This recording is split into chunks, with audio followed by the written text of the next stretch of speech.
Hi guys, this is Dormouse03, and this is going to be a 100% guide for I Am Alive. So I'm going to be playing on Survivor. I am going to be getting all of the achievements in one go and show you guys how to do the same. So let's get started here.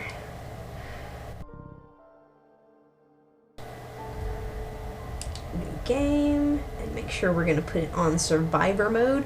And so the difference between normal and Survivor mode is that you get less stuff. So there are resources, food items, stamina items, ammo that is available on normal that is not available on Survivor. You also get fewer retries. So the retries are kind of a mechanic that allows you to go back to a checkpoint.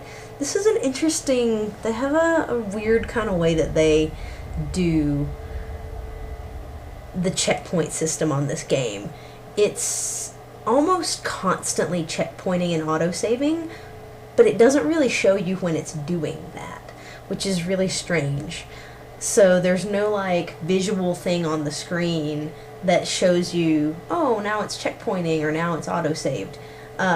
It pretty much does after or before every kind of major encounter.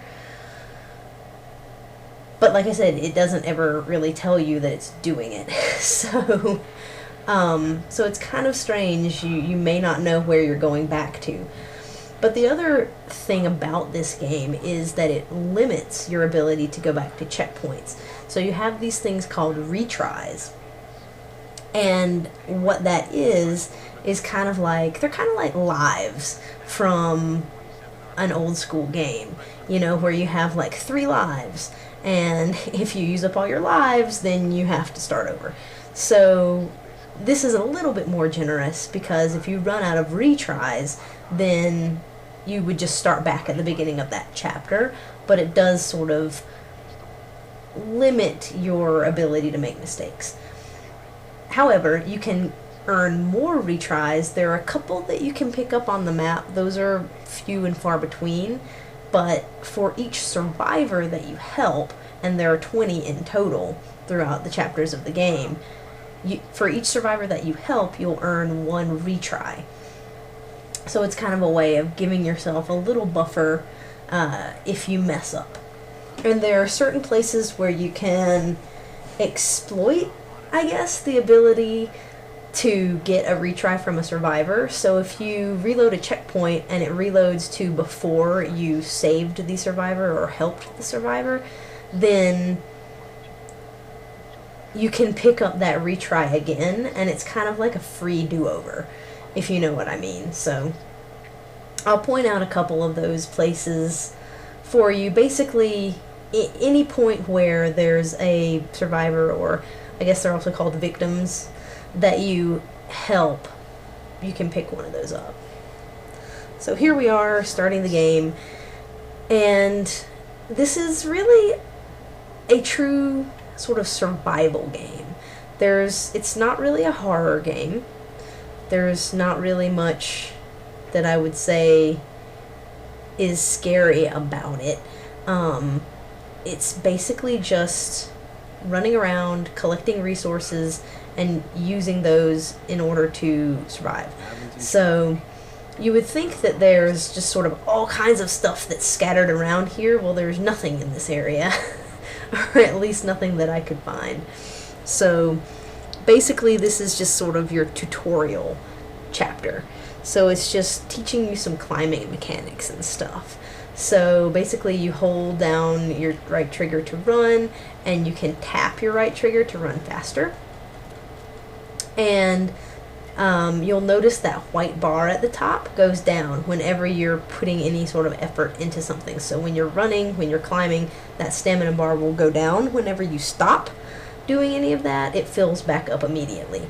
That's a really important thing to keep in mind, and we're going to learn more about that here soon. So we're going to jump over the gap, and now we're going to start climbing this thing, and you'll see that as we're climbing, the stamina bar starts to deplete.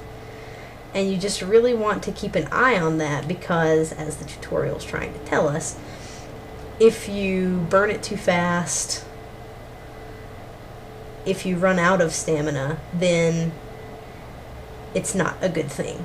So you will start to be hurting, and that sort of the empty bar will go down, and if it runs out completely, you'll fall and die, and it's not fun. And you'll also lose health too. So you'll see when I climbed up on top of this little girder or support arch, this portion of the bridge, it gave me all my stamina back. So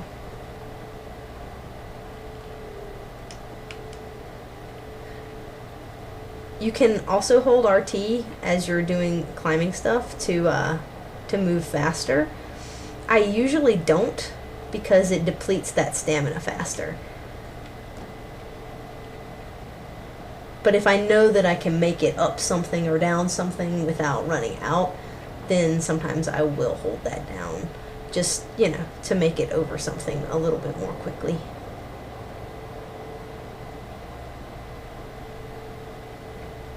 Alright.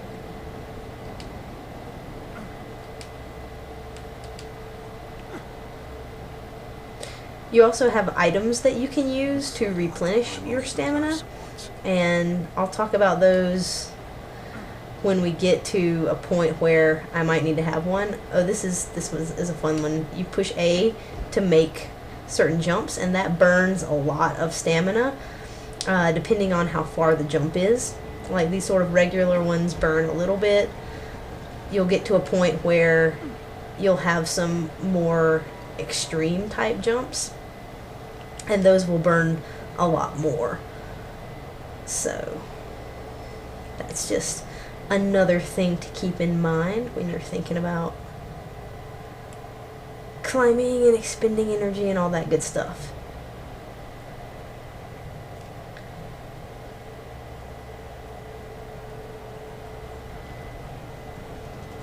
So now, unfortunately, I can't climb and sort of stand on top of any of this stuff, so I have to do this whole climbing sequence in one go, and it's kind of designed so that you are going to run out of stamina. So when you do run out of stamina, you have to sort of rapidly tap your trigger, and that keeps that bar from depleting too much. You'll see that now, when my stamina bar refilled, it didn't fill all the way back up. It only filled up to the point where I had sort of lost the capacity because I had that extreme effort. So what you can do to regain that is, if you go into your inventory, you'll see that different items give you different things. So like this water bottle gives you a little bit of stamina and a little bit of stamina capacity. The food can will give you some stamina capacity and some health, but it won't actually refill your stamina. So it's important to keep that distinction in mind. Since I'm standing on top of this area and I'm not expending stamina right now, what would happen if I used this food can would be I would use it, and since I'm just standing here, it would automatically fill back up. But if I tried to use that food can while I was in the middle of a climb, it would do nothing. Basically, it would just put the stamina capacity back up. It wouldn't actually give me any stamina back. So that's important to remember as you are going forward with the game. You don't want to use a... Basically, if you're trying to make it through a long climb, you don't want to use a capacity item. You want to use an item that's going to actually give you stamina back. And when you are safe, it's better to use an item that will give you capacity, because it will automatically fill the stamina back up.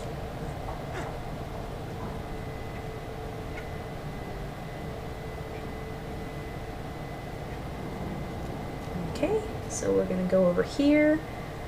We're going to go down this fire truck ladder, which is kind of neat. This game has some interesting mechanics. It's kind of part Silent Hill, part Assassin's Creed kind of thing. It's interesting.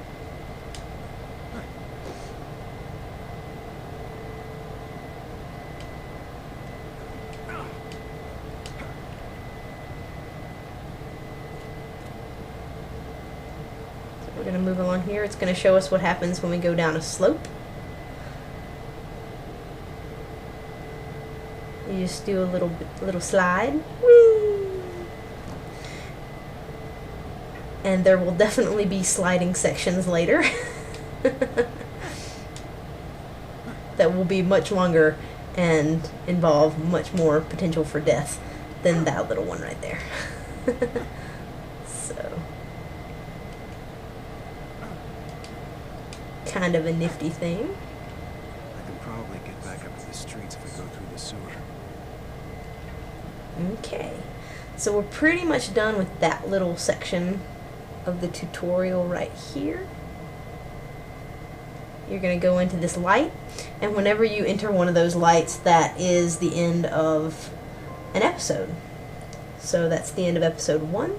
We'll now be moving into episode 2, where we're going to get a couple of achievements and learning the basics of the combat system.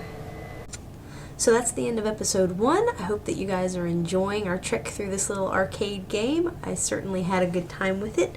Thanks for watching, and I'll see you in episode 2.